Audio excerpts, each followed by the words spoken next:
গতকালকে তো আমরা ফেনীতে গেছি আলহামদুলিল্লাহ। ফেনীতে যাওয়ার পরে যে দৃশ্যগুলো দেখলাম, এখন আমাদের কাছে তো হৃদয় বিদারক, পুরো দৃশ্যটাই তো হৃদয় বিদারক। তা আপনার কাছে কি এমন কোনো দৃশ্য আসেনি যেগুলো দেখছেন বা আপনার কাছে হৃদয় নাড়া দেওয়ার মতো? আসলে পুরো বিষয়টাই তো হৃদয় বিদারক এবং পুরো বিষয়টাই আমাদের হৃদয়ে নাড়া দিয়েছে বলেই তো আমরা ছুটে আসছি, তাই না? তার ভিতরেও কিছু বিক্ষিপ্ত ঘটনা থাকে যেটা আর একটু বেশি নাড়া দেয়। তার মধ্যে আমার মানে একটা মনে রাখার মতো একটা স্মৃতি গতকালকের।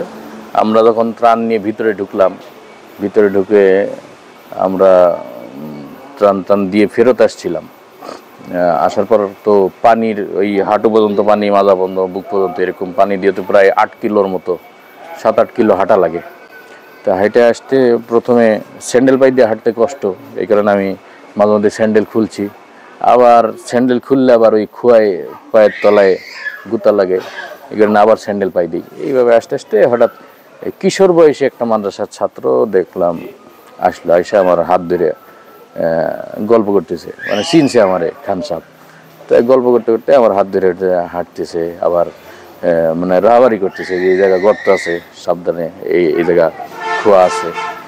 তাই গল্পে গল্পে আমি বললাম যে তুমি কোনো টিমের সাথে আসো নাই, আমার সাথে যাচ্ছ? কেন? বললো যে আমি কোনো টিমের সাথে আসিনি, আমি মূলত এই ফেনী শহরে মাদ্রাসায় পড়ি। পাশেই কি যেন একটা মাদ্রাসার নাম বললো, নামটা আমার মনে নাই।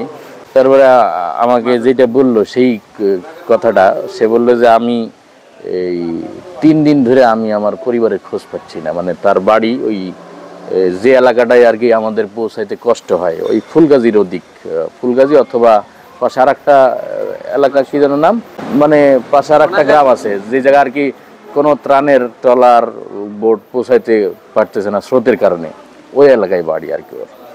তো ও বললো যে আমি এই 3 দিন ধরে চেষ্টা করতেছি যে এখানে আসি, যে কোনো একটা টিমের সাথে দেখি যাওয়া যায় কিনা।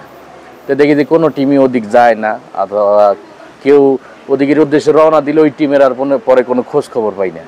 তারা ওই এলাকায় পৌঁছাইলো নাকি হারাই গেল, এইটা আর খোঁজ পাই না।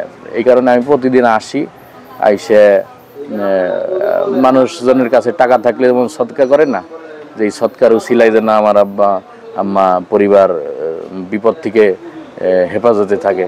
তা আমার কাছে তো টাকা নাই সৎকার করার, এই কারণে আমি আইসে এই যে টিমগুলো কাজ করে এদেরকে সহযোগিতা করি। এই ত্রাণ উঠাই দেই নৌকাতে, আবার নৌকা ঠেলে নিয়ে যাই, আবার নামাই দিয়ে তুলে দিয়ে আসি। তো এইভাবে আর কি আমি সহযোগিতা করি, যাতে আমার এই কাজটা সৎকার হিসেবে আল্লাহ কবুল করে।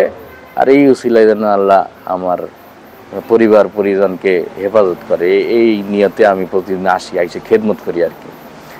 ওই অট্টুক বাচ্চা সম্ভবত সর্বোচ্চ মিজান নাওমির পরে, কিন্তু তার এই দিনই চেতনা আর আত্মীয় স্বজনকে ফিরে পাওয়ার জন্য যে সদকা করার একটা অভিনব পদ্ধতি, এই জিনিসটা আমার জন্য সারা জীবনের জন্য একটা শিক্ষণীয় বিষয় হয়ে থাকবে। আর এইটা আমার খুব হৃদয়ে নাড়া দেওয়ার মতো একটা ঘটনা।